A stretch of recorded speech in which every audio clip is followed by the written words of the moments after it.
want you to know that you're welcome to join us at 10 a.m. on Sundays. Please be sure to hit subscribe to receive our sermons.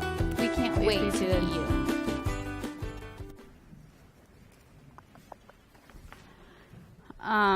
So all of the world is God's kingdom, but this little corner of it is the Chief's kingdom. And God does not have favorites, especially in sports, but we do. And you may or may not have heard that there's a kind of important-ish game today. So you'll notice there's a lot of red around here. Now, there are various liturgical reasons for wearing red. One is Pentecost.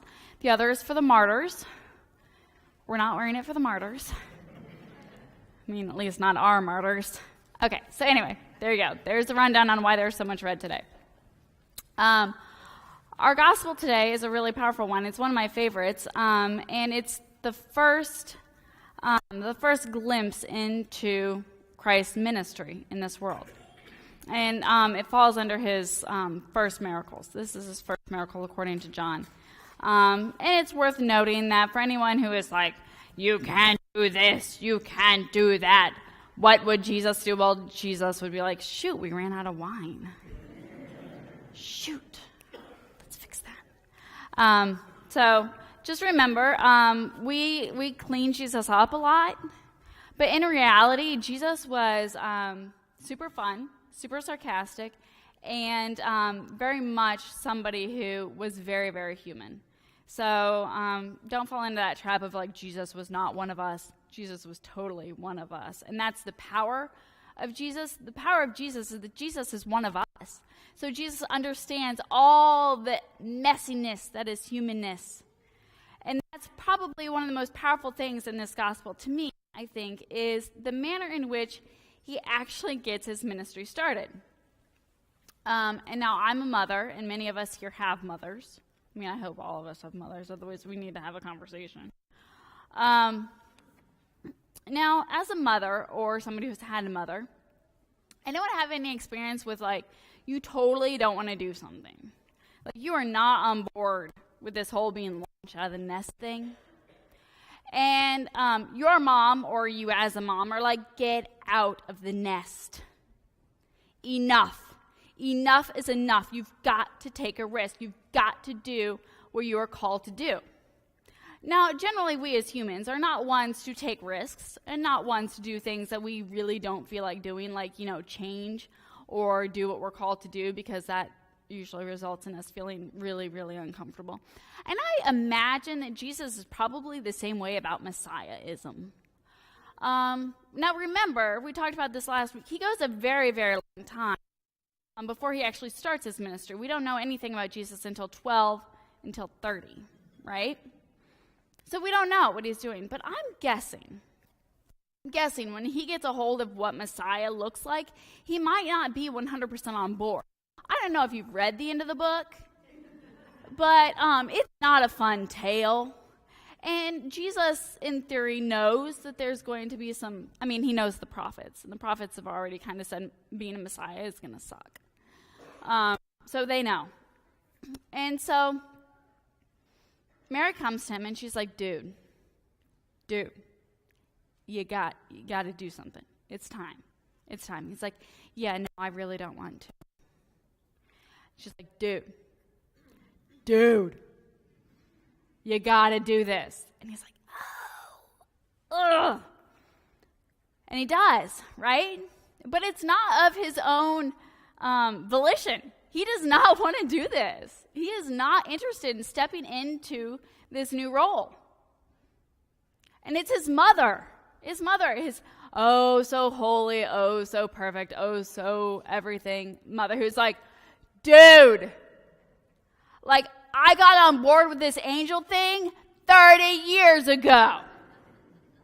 You think I wanted to do any of this? No. But I've been with you for 30 years. Do your job.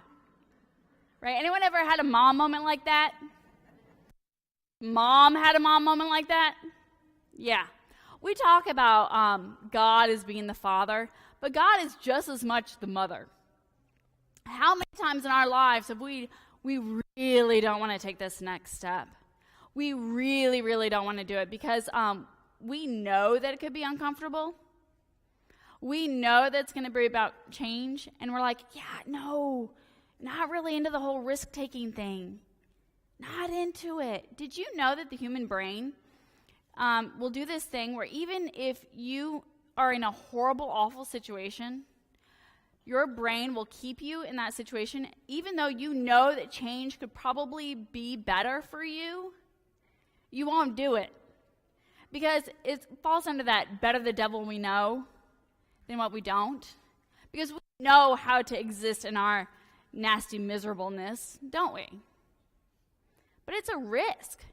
It's a risk doing something that we are called to do, even though we know we should do it. It's why we do these whole 2019, we're going to do a New Year's resolution. It is, what's today's date? The 20th, right? How many people have maintained their New Year's resolution through the month?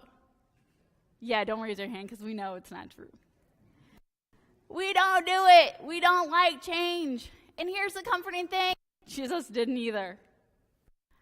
And how comforting is that to know that our Savior is just as human as we are? That's kind of comforting, isn't it? To know that maybe Jesus wasn't so much on board with this either. And yet, Mary kicks him out of the nest and says, you need to do this. It's time. It's time. So today I want us to think about that. Today I want us to ask the question where God says that to us. It's time. You've been hanging out in the nest too long. You've been avoiding this change for too long. It's time.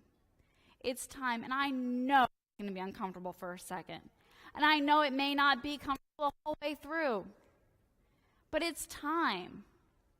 It's time to make that change. It's time to be who you are called to be. What does that look like for us to say, okay? What does that look like for us to say, I really, really don't want to? I really, really don't want to. But yes, it's time. Because that is what we are called to do. We're not called to be happy about it. We're not called to say, woo, let's do it. But we're called to go forward, to announce God in new ways that sometimes make us really, really uncomfortable. But here's the deal. We follow a Savior who already did it before us. So, it's time.